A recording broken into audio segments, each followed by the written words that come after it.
This is Winning Cures Everything. Now for your hosts, Gary and Chris. All right, so every week, we're going to be doing a Song of the Week, and we'll come up with a cool name for it eventually. We don't have one yet. We're going to post the playlist, Spotify playlist, and we're going to work on an Apple Music playlist. That's right. But we'll post it on the website. It will have its own page. It will have its own thing. We will worry about that later on. So, today's Song of the Week is going to be a band called Seven Dust. So we'll let it play for a minute, and then we'll jump in.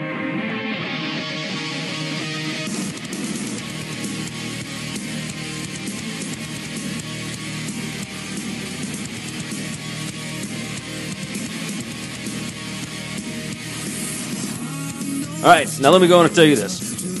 I grew up in love with Seven Dust, right? So my son's name is Lincoln James. The lead singer for Seven Dust is named LaJohn. Everybody calls him LJ. I call my son LJ. Like, I've known this band for years. We've played with them. I'm in a band called Persevere.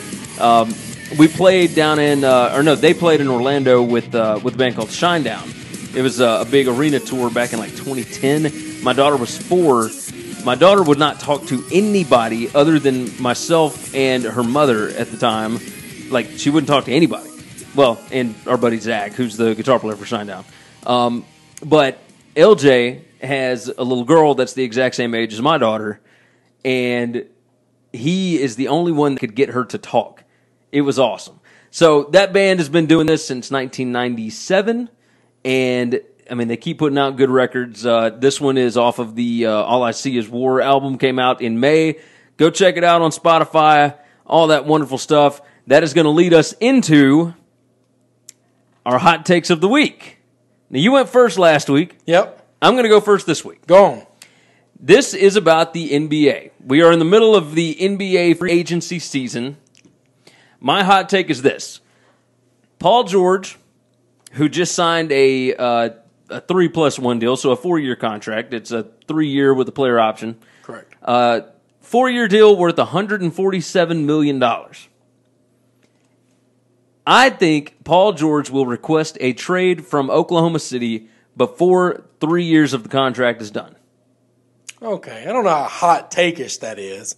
His last year of the team's deal. Well, I think it'll be within 2 years. It might be next year. All right. Look. Russell Westbrook is a very difficult person to play yes. with. And that team did not make it out of the first round of the playoffs last year.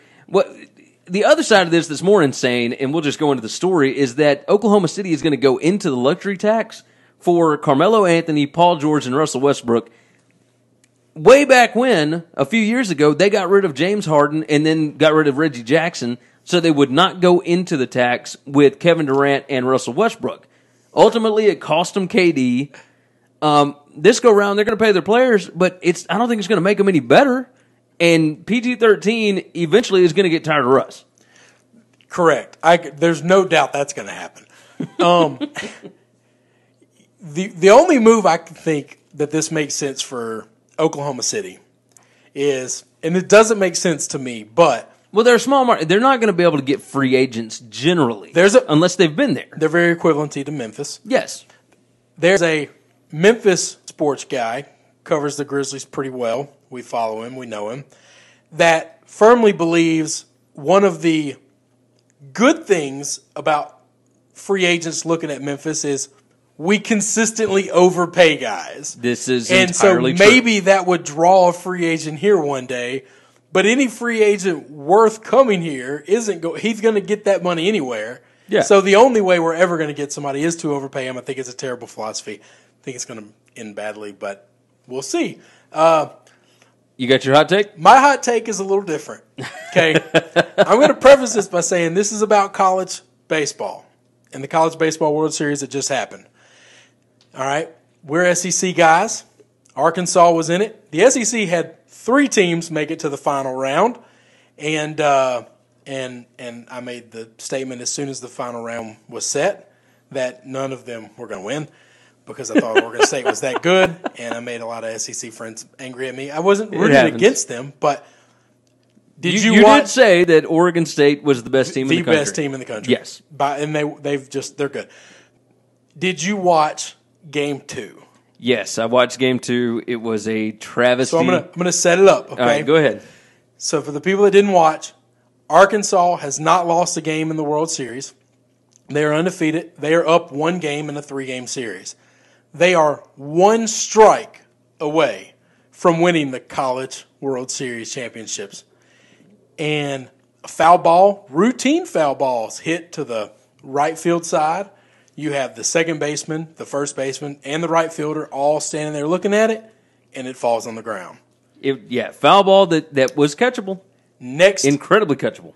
Immediately, as soon as that happened, I text a really good friend of ours, Cameron, that big baseball guy, and say, series over with. Not game over with, series over with. Yeah. You don't come back from that. That's baseball. That's baseball. My hot take is Arkansas deserved to lose the national championship. They absolutely deserved to lose it. Ooh, man, They deserved to lose it because if in baseball, if you give somebody second life, they take your life. They destroy you. That happens. It's happened throughout history. It's not just baseball. Well, most baseball guys will tell you, don't give them another strike. Yeah. Every time it seems like in a big moment, you give a hitter another strike, another out, it comes back to bite them. And there was no doubt in my mind the baseball gods were like, you didn't catch that ball, you don't deserve to win this championship. And I hate it for my Arkansas friends. That's a heartbreaker. That's one that the what-ifs will last forever. But hot take, they deserve to series. Well, didn't lose a game the whole time. Deserved to lose the series. That is, that's rough. I know it's rough. I know it's mean. If you're a baseball dude, you understand what I'm saying. If you're not, I'm just a jerk. No. I'm okay with that. I can understand that. I'm not trying to be, but I believe it. It's something I believe is true. You know that I believe in the sports karma and the gods of all these things working around.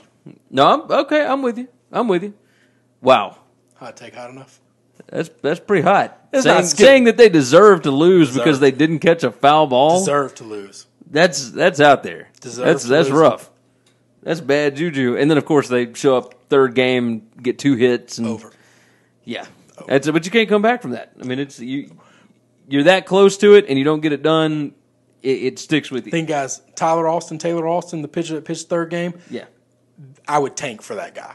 Right now, I would tank. If I have a Major League Baseball team that's okay, I would tank to get that guy in 2 years. 2 years he'll be available in the draft. Is he that good? I think he is. I've been wrong before. I think he is. We've all been wrong before. All right. That's